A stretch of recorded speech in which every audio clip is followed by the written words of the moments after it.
Hi ನಮಸ್ತೆ ಎಲ್ಲ ಹೇಗಿದ್ದೀರಾ ಎಲ್ಲರೂ ಚೆನ್ನಾಗಿದ್ದೀರಾ ಅಂದ್ಕೊಳ್ತೀನಿ. Welcome back to my channel. Last ವಿಡಿಯೋದಲ್ಲಿ ನಾನು ಆರಿ ವರ್ಕ್ ಪ್ರಾಕ್ಟೀಸ್ನ ಮಾಡ್ತಾ ಇದ್ದೀನಿ. ಅದೆಲ್ಲ ಹೇಗಿರುತ್ತೆ ಅಂದ್ಬಿಟ್ಟು ನಿಮ್ಮ ಜೊತೆ ಶೇರ್ ಮಾಡಿದ್ದೆ. 3 ಡೇಸ್ ಪ್ರಾಕ್ಟೀಸ್ ಮಾಡಿದ್ದು ಎಕ್ಸ್ಪೀರಿಯೆನ್ಸ್ ಮತ್ತು ಡಿಸೈನ್ ಯಾವ ಥರ ಮಾಡಿದೆ ನಾನು, ಎಷ್ಟು ಡಿಫಿಕಲ್ಟ್ ಆಯಿತು ಅದೆಲ್ಲ ಲಾಸ್ಟ್ ವಿಡಿಯೋದಲ್ಲಿ ನಿಮ್ಮ ಜೊತೆ ಶೇರ್ ಮಾಡ್ಕೊಂಡಿದ್ದೆ. ಇವತ್ತಿನ ಲಾಗಲ್ಲಿ ನೆಕ್ಸ್ಟ್ ಇನ್ನು 3 ದಿನ ಆದಮೇಲೆ 1 ವೀಕ್ವರೆಗೂ ನಾನು ಪ್ರಾಕ್ಟೀಸ್ ಮಾಡಿದಾಗ ಏನೇನೆಲ್ಲ ಆಯಿತು ಅಂದ್ಬಿಟ್ಟು ಅದೆಲ್ಲ ನಿಮ್ಮ ಜೊತೆ ಶೇರ್ ಮಾಡ್ಕೊಳ್ತೀನಿ. ಹಾಗೆ ನಾನು ಯಾವುದು ಆರಿ ವರ್ಕ್ನ ಕ್ಲಾಸ್ಗೆ ಹಚ್ಚಿಲ್ಲ. ಯೂಟ್ಯೂಬಲ್ಲಿ ಬರೋಂಥ ಎಲ್ಲ ವಿಡಿಯೋಸ್ ನೋಡಿಕೊಂಡು ಅದಕ್ಕೆ ಬೇಕಾಗಿರೋದೆಲ್ಲ ಐಟಮ್ಸ್, ಸ್ಟ್ಯಾಂಡ್ ಅದೆಲ್ಲ ತೊಗೊಂಡ್ಬಿಟ್ಟು ಪ್ರಾಕ್ಟೀಸ್ ಸ್ಟಾರ್ಟ್ ಮಾಡಿದ್ದೀನಿ.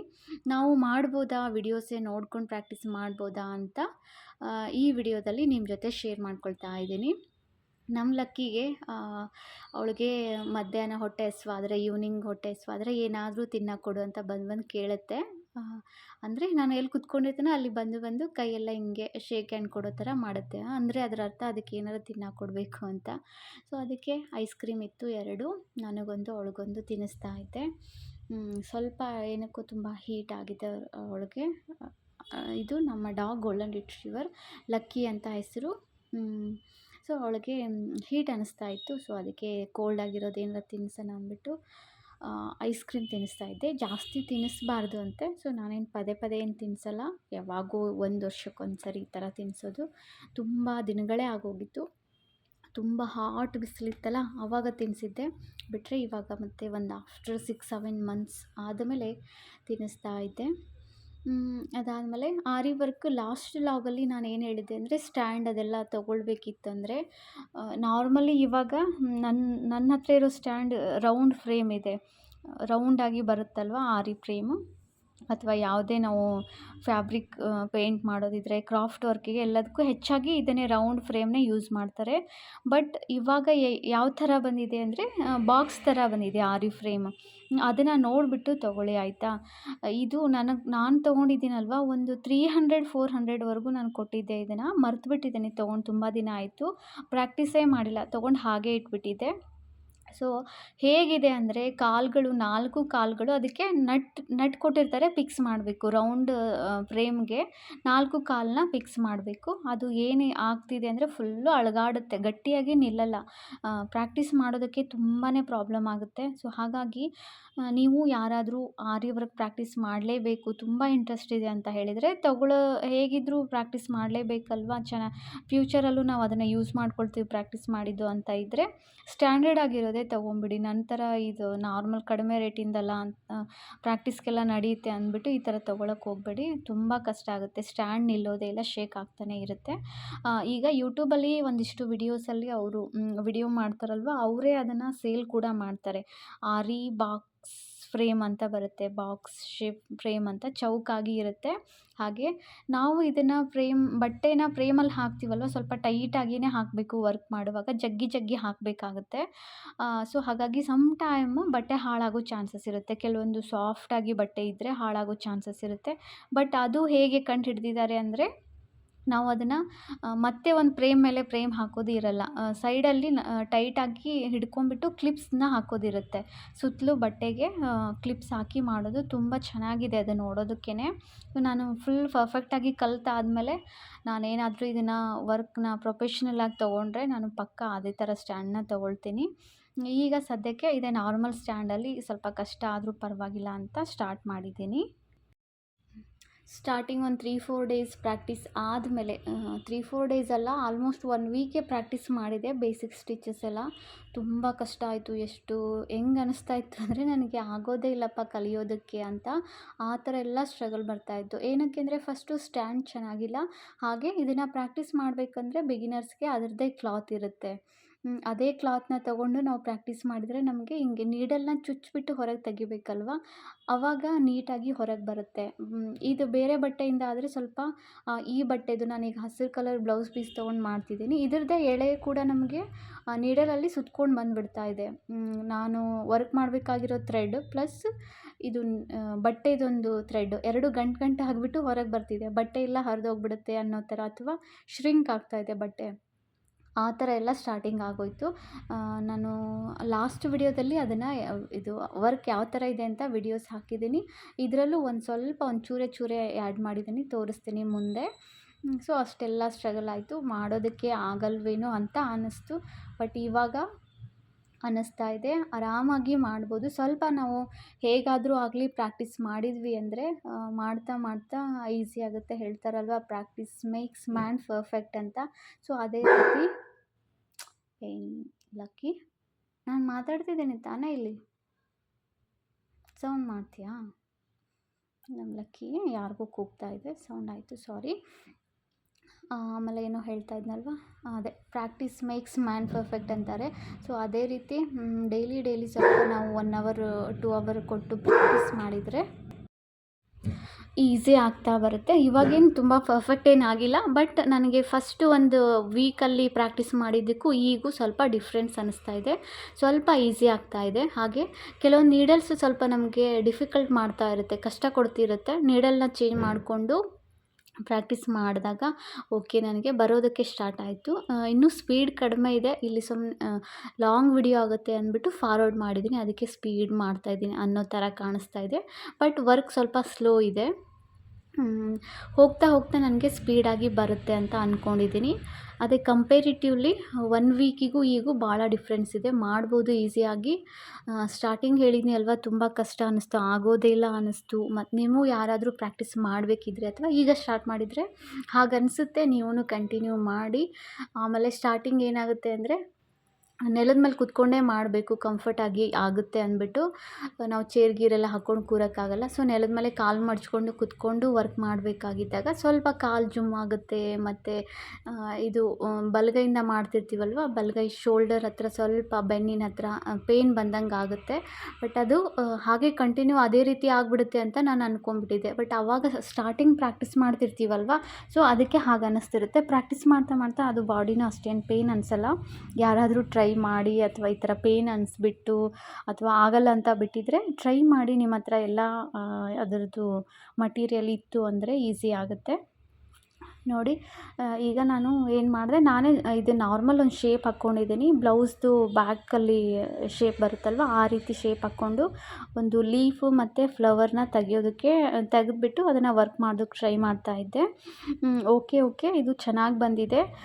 ಇನ್ನೂ ಫುಲ್ ಕ್ಲಿಪ್ನ ನಾನು ಆ್ಯಡ್ ಮಾಡಿಲ್ಲ, ವಿಡಿಯೋ ತುಂಬ ದೊಡ್ಡದಾಗ್ತಿದೆ ಅಂತ. ಇದು ಫಿನಿಶ್ ಆದಮೇಲೆ ಯಾವ ರೀತಿ ಬಂದಿದೆ ಅಂತ ನೆಕ್ಸ್ಟ್ ಲಾಗಲ್ಲಿ ಅದನ್ನು ಹಾಕ್ತೀನಿ. ಈಗ ನೋಡಿ, ಆಮೇಲೆ ನಮ್ಮ ಲಕ್ಕಿ ಬಂದು ನಾನು ವರ್ಕ್ ಮಾಡುವಾಗ ಕೆಳಗೆ ಕೂತ್ಕೊಂಡಿನಲ್ವ, ಯೂಶ್ವಲಿ ಮೇಲೆ ಕೂತ್ಕೊಂಡಿರ್ತೀವಿ, ಕಾಟ್ ಮೇಲೆ ಇಲ್ಲ ಚೇರ್ ಮೇಲೆ. ಅವಳಿಗೆ ಕೆಳಗೆ ಕೂತ್ಕೊಂಡ್ರೆ ಅಪರೂಪಕ್ಕೊಮ್ಮೆ ಅವಳಿಗೆ ಹತ್ತಿರದಲ್ಲಿ ಕೂತ್ಕೊಂಡಂಗೆ ಆಗುತ್ತೆ. ಬಂದು ನನಗೆ ಮಾತಾಡ್ಸೋದು, ಏನಾದರೂ ಕೊಡು ಅಂತ ಕೇಳೋದು ಎಲ್ಲ ಮಾಡ್ತಾಯಿತ್ತು. ಪ್ರತಿ ಡಿಸೈನ್ ಪ್ರಾಕ್ಟೀಸ್ ಮಾಡುವಾಗೂ ನನ್ನ ಹತ್ರನೇ ಇದೆ ನಮ್ಮ ಲಕ್ಕಿ. ಅದಾದಮೇಲೆ ನೋಡಿ, ಇಲ್ಲಿ ಈ ಥರ ಫಸ್ಟು ಅದನ್ನು ಚೈನ್ ಸ್ಟಿಚ್ ಎಲ್ಲ ಮಾಡಿಕೊಂಡೆ. ಅದಾದಮೇಲೆ ಲೀಫ್ ಇದು ಎಲೆ ಬರುತ್ತಲ್ವ, ಎಲೆ ಒಳಗೆ ಫಿಲ್ ಮಾಡ್ಕೊಳ್ತಾ ಇದ್ದೀನಿ. ನಾನು ಬಟ್ಟೆ ಗ್ರೀನ್ ಕಲರ್ ತೊಗೊಂಡಿರೋದ್ರಿಂದ ಅಷ್ಟು ವರ್ಕ್ ಚೆನ್ನಾಗಿ ಕಾಣಿಸ್ತಾ ಇಲ್ಲ ವಿಡಿಯೋದಲ್ಲಿ, ಹಾಗಾಗಿ ಏನು ಅಂದ್ಕೋಬೇಡಿ.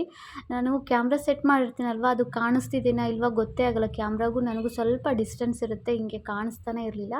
ಹಾಗಾಗಿ ಅಷ್ಟು ಕ್ಲಿಯರಾಗಿ ಬಂದಿಲ್ಲ ವಿಡಿಯೋ, ಹಾಗಾಗಿ ಕ್ಷಮಿಸಿ. ನೆಕ್ಸ್ಟ್ ನಾನು ಟ್ರೈ ಮಾಡ್ತೀನಿ ನೀಟಾಗಿ ನಿಮಗೆ ತೋರಿಸೋದಕ್ಕೆ. ಅಷ್ಟಕ್ಕೂ ಇದೇನು ಪರ್ಫೆಕ್ಟಾಗಿ ನಾನು ಮಾಡ್ತಾ ಇರಲಿಲ್ಲ ಅಲ್ವಾ, ಹಾಗಾಗಿ ಅಷ್ಟು ಡೀಟೇಲಾಗಿ ತೋರಿಸಿಲ್ಲ. ವೈಟ್ ಕಲರ್ ಬಟ್ಟೆ ತೊಗೊಂಡು ನಾವು ವರ್ಕ್ ಮಾಡಿದ್ರೆ ನೀಟಾಗಿ ಚೆನ್ನಾಗಿ ಕಾಣುತ್ತೆ. ನಂದು ಇದು ಗ್ರೀನ್ ಕಲರ್ ಬ್ಲೌಸ್ ಪೀಸ್ ಮೇಲೆ ಮಾಡ್ತಾಯಿದ್ದೀನಿ. ಮನೇಲಿ ನನ್ನ ಹತ್ರ ಏನೇನು ಬಟ್ಟೆ ಇತ್ತು ಅದರಲ್ಲೇ ಪ್ರಾಕ್ಟೀಸ್ ಮಾಡ್ತಾಯಿದ್ದೀನಿ. ಮತ್ತು ಹೊಸದಾಗಿ ಇದ್ರದ್ದೇ ಸಪ್ರೇಟ್ ಬಟ್ಟೆ ತೊಗೋಬೇಕು ಅಂತ ನಾನು ಮಾಡಿಲ್ಲ. ಆಮೇಲೆ ಥ್ರೆಡ್ ಕೂಡ ನಾರ್ಮಲ್ಲು ಕಾಟನ್ ಥ್ರೆಡ್ ಬರುತ್ತೆ, ಬಟ್ಟೆ ಹೊಲಿಯೋದಕ್ಕೆ ಸೀವಿಂಗ್ ಥ್ರೆಡ್ ಅಂತ ಯೂಸ್ ಮಾಡ್ತಾರೆ. ಅದರಿಂದ ಆದರೆ ನಮಗೆ ಡಿಫಿಕಲ್ಟ್ ಆಗಲ್ವಂತೆ. ನನಗೆ ಅದು ಗೊತ್ತಿರಲಿಲ್ಲ. ನಾನೇನು ಮಾಡಿದೆ, ಸಿಲ್ಕ್ ಥ್ರೆಡ್ನ ತೊಗೊಂಡ್ಬಿಟ್ಟಿದ್ದೀನಿ ಫುಲ್ ಒಂದು ಬಾಕ್ಸ್. ಅದರಲ್ಲಿ ಎಷ್ಟು 12 ಪೀಸ್ ಬರೋಂಥದ್ದು ಒಂದು ಸಿಲ್ಕ್ ಥ್ರೆಡ್ನ ತೊಗೊಂಡು ಪ್ರಾಕ್ಟೀಸ್ ಸ್ಟಾರ್ಟ್ ಮಾಡಿದೆ.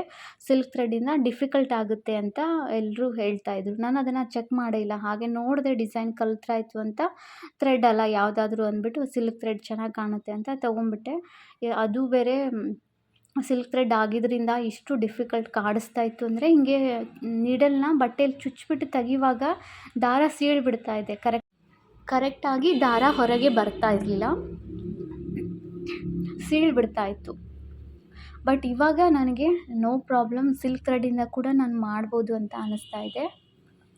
ನೀವು ಈಗ ಫಸ್ಟ್ ಟೈಮು ನೀವು ಬಿಗಿನರೇ ಆಗಿದ್ದರೆ ಕೂಡ, ನೀವು ಕೂಡ ಬಿಗಿನರೇ ಆಗಿದ್ದರೆ ಕಾಟನ್ ಥ್ರೆಡ್ನ ತೊಗೊಂಬಿಡಿ. ಸೊ ಈಸಿ ಆಗುತ್ತೆ, ತೊಂದರೆನೇ ಬರಲ್ಲ. ಬಟ್ ಹೇಗಿದ್ದರೂ ನಾವು ಮುಂದೆ ಸಿಲ್ಕ್ ಥ್ರೆಡ್ಡಿಂದ ಪ್ರಾಕ್ಟೀಸ್ ಮಾಡಲೇಬೇಕು. ಈ ಆರಿ ವರ್ಕಲ್ಲಿ ಮೇಯ್ನ್ ನಮಗೆ ಸಿಲ್ಕ್ ಥ್ರೆಡ್ಡೇ ಲುಕ್ ಕೊಡುತ್ತೆ, ಶೈನಿಂಗ್ ಇರುತ್ತಲ್ವ.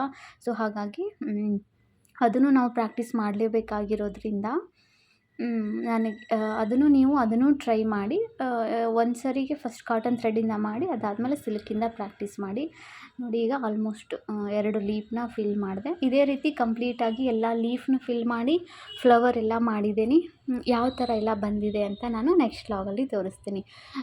ಯೂಟ್ಯೂಬಲ್ಲಿನೇ ವಿಡಿಯೋಸ್ ನೋಡಿಕೊಂಡು ನಾವು ಪ್ರಾಕ್ಟೀಸ್ ಮಾಡ್ಬೋದು. ನನಗೂ ಕೂಡ ಬ್ಲೌಸ್ ಮಾರ್ಕಿಂಗ್ ಗೊತ್ತಿಲ್ಲ, ಬ್ಲೌಸ್ ಹೊಲಿಯೋದು ಗೊತ್ತಿಲ್ಲ, ಏನೂ ಗೊತ್ತಿಲ್ಲ. ಮುಂದೆ ಅದನ್ನೆಲ್ಲ ಯಾವ ಥರ ಬ್ಲೌಸ್ ಮೇಲೆ ಮಾಡಬೇಕು ಅಂತ ಕೂಡ ಐಡಿಯಾ ಇಲ್ಲ. ನೋಡೋಣ, ಅದಕ್ಕೂ ರಿಲೇಟೆಡ್ ವಿಡಿಯೋಸ್ ಎಲ್ಲ ಇದೆ ಯೂಟ್ಯೂಬಲ್ಲಿ, ಅದನ್ನೇ ನೋಡಿಕೊಂಡು ನಾನು ಕಲಿತಾ ಇದ್ದೀನಿ. ಹಾಗೂ ಅವಶ್ಯಕತೆ ಬಿದ್ದರೆ ಏನಾದರೂ ಕ್ಲಾಸ್ ಹಚ್ಚಬೇಕು ಮುಂದೆ ಫ್ಯೂಚರಲ್ಲಿ ಅಂದ್ಕೊಂಡಿದ್ದೀನಿ. ಸದ್ಯಕ್ಕೆ ಪ್ರಾಕ್ಟೀಸ್ ಮಾತ್ರ ಹೀಗೆ ಮಾಡ್ತಾಯಿದ್ದೀನಿ. ನೋಡಿ ಕಂಪ್ಲೀಟಾಗಿ ಆಗಿದೆ. ಈಗ ಈ ಥರ ಆಗಿದೆ. ಬ್ಲೂ ಕಲರಿಂದು ಫ್ಲವರ್ ಮಾಡಿದ್ದೆ, ಅದು ಅಷ್ಟು ಕಾಣಿಸ್ತಾ ಇಲ್ಲ. ಅದನ್ನು ಆಮೇಲೆ ಯೆಲ್ಲೋ ಕಲರಲ್ಲಿ ಚೇಂಜ್ ಮಾಡ್ಕೊಳ್ಬೇಕು ಅಂತ ಅಂದ್ಕೊಂಡಿದ್ದೀನಿ. ಹಾಗೆ ನೈಟ್ ಡಿನ್ನರ್ಗೆ ಜೋಳದ ರೊಟ್ಟಿಯನ್ನು ಮಾಡ್ತಾಯಿದ್ದೀನಿ. ಸೊ ಅದನ್ನು ಯಾವ ರೀತಿ ಮಾಡೋದು ಈಸಿಯಾಗಿ, ಯಾರಾದರೂ ಬಿಗಿನರ್ಸ್ ಫಸ್ಟ್ ಟೈಮ್ ಮಾಡ್ತಾಯಿದ್ರೆ ಈಸಿಯಾಗಿ ನಾವು ರೊಟ್ಟಿಯನ್ನು ಮಾಡ್ಕೊಳ್ಳೋದು ಹೇಗೆ ಅಂತ ಇವತ್ತು ನಾನು ನಿಮ್ಮ ಜೊತೆ ಶೇರ್ ಮಾಡ್ತಾಯಿದ್ದೀನಿ. ಮೊದಲು ಸ್ವಲ್ಪ ನೀರನ್ನು ಕುದಿಯೋದಕ್ಕೆ ಇಟ್ಕೊಳ್ಬೇಕು. ನೀರು ತುಂಬ ಬಿಸಿ ಇರಬೇಕು, ಕುದೀತಾ ಇರಬೇಕು. ಆ ಸಮಯಕ್ಕೆ ಇದರಲ್ಲಿ ಜೋಳದ ಹಿಟ್ಟನ್ನು ಹಾಕ್ಕೊಳ್ಬೇಕು. ಯಾವ ಥರ ಅಂದರೆ ನಾರ್ಮಲ್ ಮುದ್ದೆ ಮಾಡ್ಕೊಳ್ತೀವಲ್ವ, ಅದಕ್ಕಿಂತ ಸ್ವಲ್ಪ ಹಿಟ್ಟು ಜಾಸ್ತಿ ಹಾಕ್ಕೋಬೇಕು. ನೋಡಿ ಸ್ವಲ್ಪ ಉದುರು ಅನ್ನಿಸ್ತಾ ಇದೆ, ಪರ್ಫೆಕ್ಟ್ ಮುದ್ದೆ ಥರ ಬಂದಿಲ್ಲ. ಕರೆಕ್ಟಾಗಿ ಮುದ್ದೆ ಥರ ಮಾಡಿಕೊಂಡ್ರೆ ಸ್ವಲ್ಪ ಜಿಗಿ ಕಡಿಮೆ ಆಗುತ್ತೆ, ನಮಗೆ ರೊಟ್ಟಿ ಮಾಡ್ಕೊಳ್ಳುವಾಗ ಕಟ್ಟಾಗೋ ಚಾನ್ಸಸ್ ಇರುತ್ತೆ. ಸೊ ಹಾಗಾಗಿ ಈ ಥರ ಸ್ವಲ್ಪ ಡ್ರೈ ಅನ್ನಿಸ್ಬೇಕು, ಅಷ್ಟು ನಾವು ಹಿಟ್ಟನ್ನು ಸೇರಿಸ್ಕೊಳ್ಬೇಕು. ಒಂದು ಸ್ವಲ್ಪ ನೀರು ಕುದಿಯೋಕೆ ಇಟ್ಕೊಳ್ಬೇಕು. ಕುದಿಯೋ ನೀರಲ್ಲಿ ಅದಕ್ಕೇನು ಉಪ್ಪು ಏನೂ ಸೇರಿಸ್ಕೊಳ್ಳಾಗತ್ತೆ ಇಲ್ಲ, ಸ್ವಲ್ಪ ಜೋಳದ ಹಿಟ್ಟನ್ನು ಸೇರಿಸ್ಕೊಳ್ಬೇಕು. ನೋಡಿ ಈ ಥರ ಆಗಿ ಸ್ವಲ್ಪ ಆರಿದೆ, ಆರೋಕ್ಕೆ ಬಿಟ್ಟ ಮೇಲೆ ಇದನ್ನು ಮುಡ್ತಾಯಿದ್ದೀನಿ. ನಾನು ಮುದ್ದೆ ಮಾಡಿದರೂ ಕೂಡ ಅದನ್ನ ಗಂಟು ಕಟ್ಟಿದರೂ ನೋಡಿ ಈ ಥರ ಇದೆ, ಫುಲ್ ರೌಂಡಾಗಿ ಸಾಫ್ಟಾಗಿ ಇಲ್ಲ, ಉದುರಾಗಿದೆ. ಸೊ ಈ ಥರ ಇದ್ದಾಗ ಅದು ಸ್ವಲ್ಪ ಆರಬೇಕು. ಮುದ್ದೆ ತಿರುಗ್ಕೊಂಡು ಅದಾದಮೇಲೆ ಅದಕ್ಕೆ ನೋಡಿ ಮತ್ತೆ ಎಷ್ಟು ಹಿಟ್ಟು ಹಿಡಿಯುತ್ತೆ ಅಷ್ಟು ಒಣ ಹಿಟ್ಟನ್ನು ಸೇರಿಸ್ಕೊಳ್ತಾ ಇದ್ದೀನಿ. ಇವಾಗ ಇದಕ್ಕೆ ತಣ್ಣೀರನ್ನು ಸೇರಿಸ್ಕೊಳ್ಬೇಕು, ಬಿಸಿನೀರು ಹಾಕ್ಕೊಳ್ಬಾರ್ದು. ತಣ್ಣೀರು ಸೇರಿಸ್ಕೊಂಡು ಎಲ್ಲ ನೀಟಾಗಿ ಮಿಕ್ಸ್ ಮಾಡ್ಕೊಳ್ಬೇಕು. ಹೇಗೆ ಚಪಾತಿ ಹಿಟ್ಟು ಕಲಿಸ್ಕೊಳ್ತೀವಿ ಅದೇ ರೀತಿ ಕಲಿಸ್ಕೊಳ್ಬೇಕು. ನಮಗೆ ಸ್ಟಾರ್ಟಿಂಗ್ ಬಿಸಿನೀರು ಹಾಕಿ ಮುದ್ದೆ ಮಾಡ್ಕೊಳ್ತೀವಲ್ವ, ಆಗ ನಮಗೆ ಜಿಗಿಯನ್ನು ಜಾಸ್ತಿ ಮಾಡ್ಕೊಂಡಿದ್ರೆ ರೊಟ್ಟಿ ಮಾಡುವಾಗ ಹರಿಯಲ್ಲ, ತುಂಬ ಪರ್ಫೆಕ್ಟಾಗಿ ಬರುತ್ತೆ. ನೋಡಿ ಈಗ ಈ ಥರ ಆಯಿತು. ನಾನು ಇಲ್ಲಿ ಕಟ್ಟಿ ಮೇಲೇ ರೊಟ್ಟಿಯನ್ನು ಮಾಡ್ಕೊಳ್ತೀನಿ. ರೊಟ್ಟಿ ಮಾಡೋದಕ್ಕೆ ಸ್ವಲ್ಪ ಜಾಗ ಜಾಸ್ತಿ ಇದ್ದರೆ ಚೆನ್ನಾಗಿ ಅನಿಸುತ್ತೆ, ಕಂಫರ್ಟ್ ಇರುತ್ತೆ. ಸೊ ಹಾಗಾಗಿ ಗ್ಯಾಸ್ ಕಟ್ಟಿ ಮೇಲೆ ಕ್ಲೀನ್ ಮಾಡಿಕೊಂಡು ಅಲ್ಲೇ ಮಾಡ್ಕೊಳ್ತೀನಿ. ಎಲ್ಲ ನೀಟಾಗಿ ಮೊದಲೇ ಕ್ಲೀನ್ ಮಾಡಿ ಇಟ್ಕೊಂಡಿದ್ದೀನಿ. ನೋಡಿ ಅದನ್ನು ಹಿಟ್ಟನ್ನು ಚೆನ್ನಾಗಿ ಮಿಕ್ಸ್ ಮಾಡ್ಕೊಳ್ಬೇಕು. ಸ್ವಲ್ಪ ಸಮಯ ತೊಗೊಳುತ್ತೆ, ಅಂದ್ರೇ ಅದು ಜಿಗಿ ಕರೆಕ್ಟಾಗಿ ಉಳಿಯುತ್ತೆ. ನೀಟಾಗಿ ಮಿಕ್ಸ್ ಮಾಡಿಕೊಂಡು ಅದು ಉಳ್ಳಿ ಮಾಡ್ಕೊಳ್ತಾ ಇದ್ದೀನಿ. ರೊಟ್ಟಿಗೆ ಈ ಥರ ಪೀಸ್ ಮಾಡಿಟ್ಕೊಂಡು ನಾನಿಲ್ಲಿ ಇದನ್ನು ಉದ್ದುಬಿಟ್ಟು ಮಾಡ್ತಾಯಿದ್ದೀನಿ. ರೊಟ್ಟಿಯನ್ನು ಕೈಯಿಂದ ಬಡಿದು ಮಾಡ್ತಾಯಿಲ್ಲ. ಕೈಯಿಂದ ಬಡಿದು ಮಾಡೋದಾದರೆ ಜಿಗಿ ಸ್ವಲ್ಪ ಕಡಿಮೆ ಹಾಕ್ಕೊಳ್ಬೇಕು. ನಾವು ಚಪಾತಿ ಥರ ಉದ್ದಿ ಮಾಡ್ತೀವಿ ಅಂದರೆ ಚೂರು ಜಿಗಿಯನ್ನು ನಾನು ಯಾವ ರೀತಿ ತೋರಿಸಿದೆ ಅದೇ ರೀತಿ ಮಾಡಿದರೆ ಪರ್ಫೆಕ್ಟಾಗಿರುತ್ತೆ. ಆಮೇಲೆ ಈ ನೀರು ರೊಟ್ಟಿಗೆ ನಾವು ಮೇಲೆ ಹಚ್ಕೊಳ್ಳೋದಕ್ಕೆ, ರೊಟ್ಟಿ ಬೇಯೋದಕ್ಕೆ ಹಾಕ್ತೀವಲ್ವ ಆಗ ನೀರು ಹಚ್ಕೊಳ್ಬೇಕಾಗುತ್ತೆ ಮೇಲೆ. ಸೊ ಅದಕ್ಕೆ ಚೆನ್ನಾಗಿರೋದೊಂದು ವೈಟ್ ಬಟ್ಟೆ, ಹಾಗೆ ಸ್ವಲ್ಪ ಕುಡಿಯೋ ನೀರನ್ನು ಎತ್ತಿಟ್ಕೊಂಡಿದ್ದೀನಿ. ಆಮೇಲೆ ಈ ಥರ ಚಪಾತಿ ಉದ್ದೋದಕ್ಕೆ ಪ್ಲಾಸ್ಟಿಕ್ ಕವರ್ನ ಈ ಥರ ನಾವು ಕಟ್ಕೊಂಡ್ಬಿಟ್ರೆ ಆ ಕಡೆ ಈ ಕಡೆ ರಬ್ಬರ್ ಹಾಕಿ ರೊಟ್ಟಿ ಮಾಡುವಾಗ ಸ್ವಲ್ಪ ಕೂಡ ಅಂಟ್ಕೊಳ್ಳಲ್ಲ. ಇಲ್ಲ ಅಂದರೆ ರೊಟ್ಟಿ ಹಿಟ್ಟು ಇದಕ್ಕೆ ಉದ್ದೋದಕ್ಕೆ ಏನಿರುತ್ತಲ್ವ ಅದು ಪಿನ್ ಇರುತ್ತೆ, ರೋಲಿಂಗ್ ಪಿನ್, ಅದಕ್ಕೆ ಅಂಟ್ಕೊಳ್ಳೋಕ್ಕೆ ಸ್ಟಾರ್ಟ್ ಮಾಡುತ್ತೆ. ಸೊ ಹಾಗಾಗಿ ಅದಕ್ಕೆ ಕವರ್ ಸುತ್ಕೊಂಡ್ರೆ ಬೆಸ್ಟು. ಅದಾದಮೇಲೆ ಒಂದೊಂದೇ ಪೀಸ್ನೂ ಕೂಡ ಸ್ವಲ್ಪ ಈ ಥರ ನೀಟಾಗಿ ಮಿಕ್ಸ್ ಮಾಡಿಕೊಳ್ಬೇಕು. ನಮಗೆ ಆವಾಗ ಎಡ್ಜಲ್ಲಿ ಸ್ವಲ್ಪ ಕೂಡ ಕಟ್ಟಾಗಲ್ಲ, ಆ ರೀತಿ ಪರ್ಫೆಕ್ಟಾಗಿ ಬರುತ್ತೆ. ಅದಾದಮೇಲೆ ನೋಡಿ ಜೋಳದ ಹಿಟ್ಟನ್ನು ನೆಲದ ಮೇಲೆ ಸ್ವಲ್ಪ ಉದುರಿಸ್ಕೊಳ್ಬೇಕು. ಆಮೇಲೆ ಸ್ಟಾರ್ಟಿಂಗ್ ಒಂಚೂರು ಈ ಥರ ಪ್ರೆಸ್ ಮಾಡ್ಕೋಬೇಕು ಕೈಯಿಂದ. ಒಂದೇ ಸರಿಗೆ ನಾವು ಈ ಥರ ಉದ್ದೋದಕ್ಕೆ ಹೋದರೆ ಹರಿಯುತ್ತೆ. ಸೊ ಒಂದು ಸ್ವಲ್ಪ ಈ ಥರ ತೆಳ್ಳಗೆ ಮಾಡಿಕೊಂಡು ಅದಾದಮೇಲೆ ಈ ಥರ ರೊಟ್ಟಿಯನ್ನು ಚಪಾತಿ ರೀತಿ ನಾವು ಉದ್ಕೊಂಡ್ರೆ ಆಯಿತು, ಕರೆಕ್ಟಾಗಿ ಬರುತ್ತೆ, ಎಲ್ಲೂ ಹರಿಯಲ್ಲ. ಕರೆಕ್ಟಾಗಿ ಬಿಗಿನಿಂಗಲ್ಲೇ ನಾವು ಜಿಗಿಯನ್ನು ನೀಟಾಗಿ ತೊಗೊಂಡಿದ್ವಿ ಅಂದರೆ ಮುದ್ದೆ ಸರಿಯಾಗಿ ಮಾಡ್ಕೊಂಡಿದ್ರೆ ಆಮೇಲೆ ನಮಗೆ ರೊಟ್ಟಿ ಸ್ವಲ್ಪ ಕೂಡ ಕಟ್ಟಾಗಲ್ಲ, ಈಸಿಯಾಗಿ ಚಪಾತಿ ಥರನೇ ಮಾಡ್ಕೊಂಡು ಬಿಡ್ಬೋದು. ಹಾಗೆ ಜೋಳದ ಹಿಟ್ಟು ನೀವೇ ಮನೆಯಲ್ಲಿ ಗಿರಣಿಗೆ ಹಾಕಿಸ್ಕೊಂಡು ಬರ್ತೀರಾ ಅಂತಾದರೆ ಅದರಲ್ಲಿ ಒಂದು ಸ್ವಲ್ಪ ಅಕ್ಕಿಯನ್ನು ಸೇರಿಸ್ಬಿಟ್ಟು ಹಾಕಿಸಿದ್ರೆ ಇನ್ನೂ ಸ್ವಲ್ಪ ಜಿಗಿ ಚೆನ್ನಾಗಿರುತ್ತೆ, ರೊಟ್ಟಿ ಸ್ವಲ್ಪನೂ ಹರಿಯಲ್ಲ. ಬೇಡ ನಮಗೆ ಅಕ್ಕಿ ಇಷ್ಟ ಆಗಲ್ಲ, ಪೂರ್ತಿ ನಾವು ಜೋಳದ ಹಿಟ್ಟಲ್ಲೇ ಮಾಡ್ತೀವಿ ಅಂದರೆ ಆ ಥರನೂ ಮಾಡ್ಬೋದು. ಅಥವಾ ನಮಗೇನು ಕಷ್ಟನೇ ಆಗಬಾರ್ದು ಅಂದರೆ ಒಂದು ಸ್ವಲ್ಪ ಎಷ್ಟು ಒಂದು 4-5 ಕೆ ಜಿ ನಾವು ಜೋಳ ಇದ್ದರೆ ಒಂದು ಅರ್ಧ ಕೆ ಜಿ ಅಕ್ಕಿ ಸೇರಿಸ್ಕೊಂಡ್ರೆ ನಮಗೆ ಹರಿಯೋದೇ ಇಲ್ಲ ರೊಟ್ಟಿ ಸ್ವಲ್ಪನೂ. ಅದಾದಮೇಲೆ ನೋಡಿ ಈ ಥರ ಹಂಚು ಫುಲ್ ಕಾಯ್ದಿರಬೇಕು. ಚಪಾತಿಗಾದರೆ ಸ್ವಲ್ಪ ಕಾಯ್ದಿದ್ರೆ ನಡೆಯುತ್ತೆ, ರೊಟ್ಟಿಗೆ ತುಂಬ ಜೋರು ಊರಿರಬೇಕು ಮತ್ತು ಹಂಚು ತುಂಬ ನೀಟಾಗಿ ಕಾಯ್ದಿರಬೇಕು. ನೋಡಿ ಹಾಕ್ಕೊಂಡು ಅದಕ್ಕೆ ಹಾಕಿದ ತಕ್ಷಣವೇ ಒಂದು 30-40 ಸೆಕೆಂಡಿಗೆ ನೀರನ್ನು ಹಚ್ಕೊಳ್ಬೇಕು. ಮೇಲೆ ನೀರು ಹಚ್ಕೊಂಡು ಅದಾದಮೇಲೆ ಸಾಫ್ಟಾಗಿ ಬೇಕು ಅಂದರೆ ಬೇಗ ಈ ಥರ ತಿರುಗಿಸಿ ಹಾಕಬೇಕು ನಾವು ರೊಟ್ಟಿ. ಈಗ ಯಾರಾದರೂ ವಯಸ್ಸಾಗಿರೋರಿದ್ದರೆ ತುಂಬ ಸಾಫ್ಟ್ ರೊಟ್ಟಿ ಬೇಕು ಅಂತ ಇದ್ದರೆ ರೊಟ್ಟಿಯನ್ನು ಮಾಡ್ಕೊಳ್ಳುವಾಗ ಸ್ವಲ್ಪ ದಪ್ಪ ಮಾಡ್ಕೊಳ್ಬೇಕು. ಆಮೇಲೆ ಬೇಗ ಅದನ್ನು ನಾವು ಈ ಥರ ಬಿಸಿಗೆ ಹಂಚಲ್ಲಿ ಬೇಯೋದಕ್ಕೆ ಹಾಕ್ತೀವಲ್ಲ, ಬೇಗ ಟರ್ನ್ ಮಾಡಿಕೊಂಡ್ರೆ ರೊಟ್ಟಿ ಸಾಫ್ಟಾಗಿ ಉಳಿಯುತ್ತೆ. ಇಲ್ಲ ಸ್ವಲ್ಪ ಚೂರು ಕ್ರಿಸ್ಪಿ ಥರ ಬೇಕು ಅಂದರೆ ಈ ಥರ ಪ್ರೆಸ್ ಮಾಡಬೇಕಾಗತ್ತೆ. ಎರಡೂ ಥರನೂ ನಾವು ಮಾಡ್ಕೊಳ್ಬೋದು. ಸಾಫ್ಟ್ ಬೇಕಂದರೆ ಈ ಥರ ಜಾಸ್ತಿ ಪ್ರೆಸ್ ಮಾಡೋ ಅಗತ್ಯ ಇಲ್ಲ, 2-3 ಸರಿ ಹಿಂಗೆ ತಿರುಗಿಸಿ ಹಾಕ್ಬಿಟ್ಟು ಆಮೇಲೆ ತೆಗೆದ್ರೆ ಆಯಿತು. ಎಡ್ಜಲ್ಲಿ ಸಮ್ ಟೈಮ್ ಬೆಂದಿರಲ್ಲ, ಸೊ ಸ್ವಲ್ಪ ಪ್ರೆಸ್ ಮಾಡಿಕೊಂಡ್ರೆ ನೀಟಾಗಿ ಬಂದ್ಬಿಡುತ್ತೆ. ಅದೇ ರೀತಿ ಎಲ್ಲ ರೊಟ್ಟಿಯನ್ನು ನಾನು ಮಾಡ್ಕೊಳ್ತಾ ಇದ್ದೀನಿ. ಹಾಗೆ ಇನ್ನೊಂದು ಟಿಪ್ಸ್ ಏನು ಅಂದರೆ, ಈ ಥರ ರೊಟ್ಟಿ ಹಿಟ್ಟನ್ನು ತೊಗೊಳ್ತೀವಲ್ವ, ಉಳ್ಳಿ ತೊಗೊಳ್ತೀವಿ, ಆಗ ಎಡ್ಜನ್ನು ನೋಡಿ ನಾನು ಯಾವ ಥರ ಮಾಡ್ತಾಯಿದ್ದೀನಿ ಆ ಥರ ಎಡ್ಜಲ್ಲಿ ಬಾರ್ಡ್ರಲ್ಲಿ ಹಿಂಗೆ ಕಟ್ಕೊಂಡು ಹೋಗಬೇಕು. ಅದಕ್ಕೆ ದೋಣಿ ಕಟ್ಟೋದು ಅಂತಲೂ ಹೇಳ್ತಾರೆ. ಆ ಥರ ನಾವು ಕಟ್ಟಿದ್ವಿ ಅಂದರೆ ರೊಟ್ಟಿ ಸ್ವಲ್ಪನೂ ನಮಗೆ ಹರಿಯೋದೇ ಇಲ್ಲ, ಎಡ್ಜು ಸೀಳುತ್ತೆ.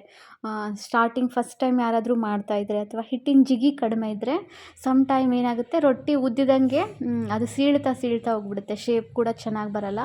ಸೊ ಆ ಥರ ಆಗಬಾರ್ದು ಅಂದರೆ ಮೊದಲಿಗೆ ನಾವು ಏನು ಮಾಡ್ಕೋಬೇಕು ಅಂದರೆ ಹಿಟ್ಟನ್ನು ಅದಕ್ಕೆಲ್ಲ ಹಿಂಗೆ ತುದಿ ಇತ್ತಲ್ವ ಅದನ್ನು ಹಿಂಗೆ ಸ್ವಲ್ಪ ಬಾರ್ಡ್ರನ್ನ ಕಟ್ಕೊತ ಹೋಗಬೇಕು, ದೋಣಿ ಕಟ್ಟೋದು ಅಂತ ಹೇಳ್ತಾರೆ. ಸೊ ಆ ಥರ ಕಟ್ಟಿದರೆ ನಮಗೆ ರೊಟ್ಟಿ ಕೊನೆವರೆಗೂ ಹರಿಯಲ್ಲ, ಚೆನ್ನಾಗಿ ಸಾಫ್ಟಾಗಿ ಬರುತ್ತೆ.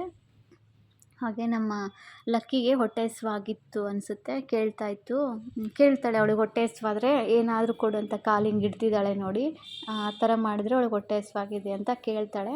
ಸೊ ಅದಕ್ಕೆ ರೊಟ್ಟಿನ ಎಲ್ಲ ರೆಡಿ ಆಗಿತ್ತು, ದೇವ್ರ ನೈವೇದ್ಯಕ್ಕೆ ಇಡಬೇಕಿತ್ತು, ಅದಕ್ಕೆ ಅಲ್ಲಿವರೆಗೂ ಅಂದ್ಬಿಟ್ಟು ಅವಳಿಗೆ ಸ್ವಲ್ಪ ಸೌತೆಕಾಯಿ ತಿನ್ನಿಸ್ತಾ ಇದ್ದೆ. ತುಂಬ ಇಷ್ಟ ಆಗುತ್ತೆ ನಮ್ಮ ಲಕ್ಕಿಗೆ ಸೌತೆಕಾಯಿ, ವೆಜಿಟೇಬಲ್ಸು ಅಂದರೆ ತುಂಬ ಇಷ್ಟ. ಯಾವುದಾದ್ರೂ ಡಾಗ್ ಫುಡ್ ಇದ್ದರೆ ಸ್ವಲ್ಪನೂ ಇಷ್ಟ ಆಗಲ್ಲ ಅವಳಿಗೆ. ಡಾಗ್ಸ್ದೇ ಎಂದು ಸಪ್ರೇಟಾಗಿ ಫುಡ್ ಸಿಗುತ್ತೆ, ಪಾಕೆಟಲ್ಲಿ ರೆಡಿ ಇರುತ್ತೆ. ಯಾವುದಾದ್ರೂ ಫುಡ್ ಕೊಟ್ಟರೆ ಪೆಡಿಗ್ರಿ, ರಾಯಲ್ ಕೆನೆನ್ ಅಂತ ಈ ಥರ ಎಲ್ಲ ಇರುತ್ತೆ, ವೆಜ್ಜೂ ಸಿಗುತ್ತೆ ಅದರಲ್ಲೂ. ಆದರೆ ಅದು ಯಾವುದು ನಮ್ಮ ಲಕ್ಕಿಗೆ ಚಿಕ್ಕ ಮರಿ ಇದ್ದಾಗಿಂದನೂ ಇಷ್ಟನೇ ಆಗಲ್ಲ. ಕೊಟ್ಟರೆ ಕಷ್ಟಪಟ್ಟು ತಿಂತಾಳೆ, ತಿನ್ನೋದಕ್ಕೆ ಇಷ್ಟಪಡಲ್ಲ.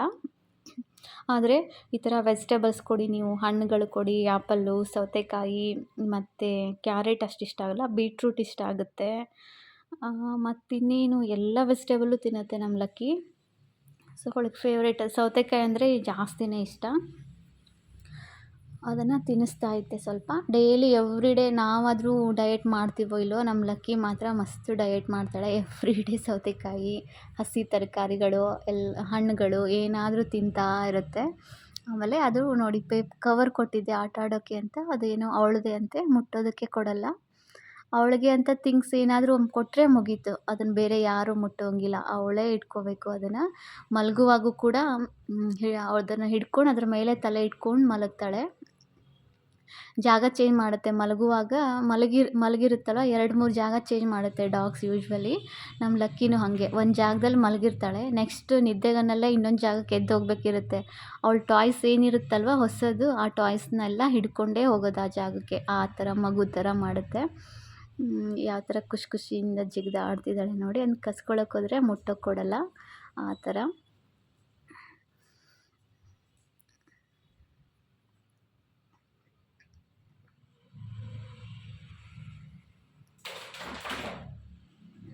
ಆರಿ ವರ್ಕ್ ಬಗ್ಗೆ ಮತ್ತೆ ಏನಾದರೂ ಕೇಳೋದಿದ್ದರೆ ಕೇಳಿ. ಇನ್ನೂ ಈಗ ಸ್ಟಾರ್ಟ್ ಮಾಡಿದ್ದೀನಿ, ಏನು ಪರ್ಫೆಕ್ಟ್ ಆಗಿಲ್ಲ. ಅದರಲ್ಲಿ ತುಂಬ ರೀತಿ ಡಿಸೈನ್ಸ್ ಇದೆ ಕಲಿಯೋದಕ್ಕೆ. ಬೀಡ್ಸ್ ಇದೆ, ಸ್ಟೋನು ಮತ್ತು ಟಿಕ್ಳಿಗಳ ಥರ ಏನೋ ಬರುತ್ತೆ, ಮತ್ತು ರೈಸ್ ಬೀಡ್ ಅಂತ ಟೋಟಲಾಗೆಲ್ಲ ಸ್ಟಿಚಸ್ಸು ಅದು ಇದು ಡಿಸೈನ್ ಅಂತ ಒಂದು 200-300 ಟೈಪ್ಸ್ ಡಿಸೈನ್ಸ್ ಇದೆ. ಎಲ್ಲವನ್ನು ಈಗ ನಾನು ಪ್ರಾಕ್ಟೀಸ್ ಮಾಡಬೇಕಾಗಿದೆ. ಈಗ ನಾರ್ಮಲ್ ಬೇಸಿಕ್ ಸ್ಟಿಚ್ ಕಲ್ತಿದ್ದೀನಿ. ಆಮೇಲೆ ಅದಕ್ಕೆ ಕಾಟನ್ ಥ್ರೆಡ್ಡೇ ಬೇಕಾಗಿದೆ. ಬೀಡ್ಸ್ನ ಹಾಕಬೇಕು ಅಂದರೆ ಸಿಲ್ಕ್ ಥ್ರೆಡ್ಡಿಂದ ಆಗಲ್ಲ, ಅದು ಸಿಲ್ಕ್ ಥ್ರೆಡ್ ಸೀಳ್ತಾ ಇರುತ್ತೆ. ಹಾಗಾಗಿ ಇದು ನೋಡಿ ನಮ್ಮ ಲಕ್ಕಿದು ಸಿರಪ್, ಇದು ಪಾಕ್ಸಿ ಫರ್ ಅಂತ ಇದೆ. ವಿಟಾಮಿನ್ಸ್ ಎಲ್ಲ ಇರುತ್ತೆ, ಡಿ ವಿಟಾಮಿನ್, ಅದಕ್ಕೂ ಡಿ ವಿಟಾಮಿನ್ ಬೇಕಂತೆ. ಡಿ ವಿಟಾಮಿನ್, B12 ಎಲ್ಲ ಇದೆ. ಮತ್ತು ಕೂದಲುಗಳು ಉದುರೋದು ಕಡಿಮೆ ಆಗುತ್ತೆ, ಶೈನಿಂಗ್ ಬರುತ್ತೆ ಕೋಟ್ ಅಂದ್ಬಿಟ್ಟು ಸಿರಪ್ನ ಕೊಡ್ತಾಯಿದ್ದೀನಿ. ಅದಾದಮೇಲೆ ದೇವರಿಗೆ ನೈವೇದ್ಯ ಇಡಬೇಕಾಗಿತ್ತು. ಆವಾಗಲೇ ಇಟ್ಟಿದ್ದೆ, ನಮ್ಮ ಲಕ್ಕಿಗೆ ಸೌತೆಕಾಯಿ ಕೊಡೋಕ್ಕೂ ಮುಂಚೆ. ಕ್ಲಿಪ್ಸ್ನ ಈಗ ಆ್ಯಡ್ ಮಾಡಿದ್ದೀನಿ. ಅಡುಗೆ ಆದ ತಕ್ಷಣ ಬಿಸಿದಿದ್ದಾಗ ದೇವರ ನೈವೇದ್ಯಕ್ಕೆ ಇಟ್ಬಿಟ್ರೆ ಅದನ್ನು ವಾಪಸ್ಸು ಎಲ್ಲ ದೇವರ ನೈವೇದ್ಯಕ್ಕೆ ಇಟ್ಬಿಟ್ಟು ವಾಪಸ್ಸು ಅಡುಗೆಯಲ್ಲಿ ಸೇರಿಸಿ ಎಲ್ರಿಗೂ ಊಟಕ್ಕೆ ಕೊಡೋದ್ರಿಂದ ತುಂಬ ಚೆನ್ನಾಗಿರುತ್ತೆ. ಊಟದ ಟೇಸ್ಟ್ ಕೂಡ ತುಂಬ ಚೆನ್ನಾಗಿ ಅನಿಸುತ್ತೆ ಯಾವಾಗೆಲ್ಲ ದೇವ್ರ ನೈವೇದ್ಯಕ್ಕೆ ಇಡ್ತೀವಿ.